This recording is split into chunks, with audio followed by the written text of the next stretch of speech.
Hello, আসসালামু আলাইকুম। কেমন আছেন সবাই? আশা করি সবাই ভালো আছেন। আমিও ভালো আছি। তো হঠাৎ করেই খেতে ইচ্ছে করতেছিল সিঙ্গারা। তো এর জন্য ভাবলাম যে বাসার মধ্যেই তাড়াহুড়া করে বানিয়ে ফেলি।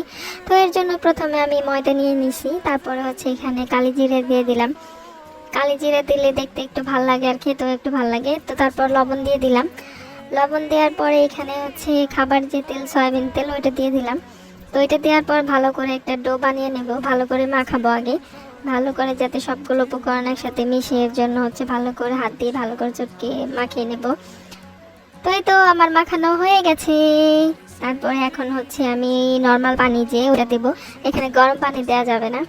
তা আমি তো ভাবতাম হয়তো বা গরম পানি দিতে হয়, তাই তারপরে দেখলাম যে না, এখানে নর্মাল পানি দিয়ে ভালো করে একটা ডো বানাতে হবে। ভালো করে মাখিয়ে তারপরে ডো বানাতে হবে।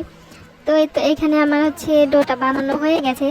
তো তারপর এখানে এই ডোটা আমি আধা ঘন্টার জন্য ভালো করে আমি ঢেকে রেখে দেব। তো এই তো বানানো হয়ে গেছে। তো এই তো আমি ঢেকে রেখে দিছি। তারপর যে কয়েকটা আলু ছিলে নিলাম, আলুগুলো ছোট ছোট করে কেটে নিচ্ছি। তো আমি এখানে ভাজির জন্য বসাই দিছি। এখানে আর কারেন্ট নাই, তো কারেন্টে খুব ডিস্টার্ব করতেছে, আসে আর যায়। তো আমি রান্না তো চড়াই দিছি। আমার ভাজি হয়ে গেছে এখানে। তো এখন আমি ডোটা আধা ঘন্টা পরে এসে ছোট ছোট করে পিস করে নিতেছি, যাতে আমার বানাতে সুবিধা হয়, যেহেতু লম্বা লম্বা করে এটা করতে হবে। তো এটা আমি ফার্স্ট টাইম বানাইতেছি, জানি না কেমন হবে। তো যেমনই হোক না কেন, বাসায় যেহেতু বানাইতেছি, খেতে তো একটু ভালো হবে, স্বাস্থ্যকর। এটা আমরা বাসার খাবার স্বাস্থ্যকর, আমরা সবাই জানি।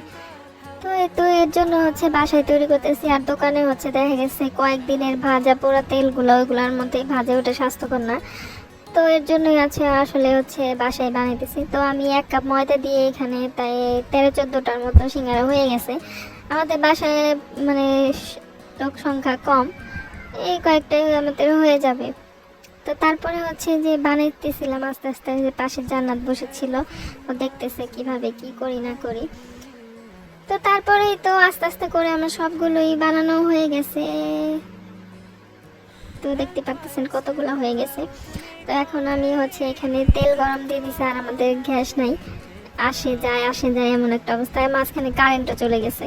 তো আমি ফোনের যে আলো, ওইটা দিয়ে আমি ভাজতেছিলাম। তো এটা একটু পর পর উল্টে পাল্টে দিতেছিলাম, আবার যেন পড়ে না যায়। তো এটা ভাজতে 10-15 মিনিট সময় লেগে যায়, আস্তে আস্তে করে উল্টে পাল্টে ভাজলেই ভালোই। তো সুন্দর একটা কালার চলে আসছে। তো আমি এটা উঠাই নিলাম।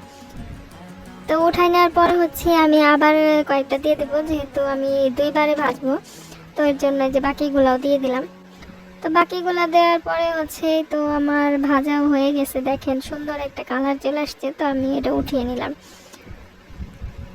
তো এটা দেখেন কতগুলো হয়েছে, কিউট কিউট সিঙ্গারা। দেখতে পাচ্ছেন একদম দোকানের মতো লাগতেছে। তো যাই হোক, কথা আর বেশি না বাড়াই। তো এখন খাবার পালা। কষ্ট করে বানালাম, তো দেখবো কেমন হয়েছে। তো এই তো এখন এখানে সাজানো হয়ে গেছে। তো এখন খাবো, দেখা যাক কেমন হয়েছে। তো যাই হোক, ভিডিওটি যদি ভালো লেগে থাকে লাইক কমেন্টের পাশে থাকবেন। আল্লাহ হাফেজ, টাটা, বাই বাই।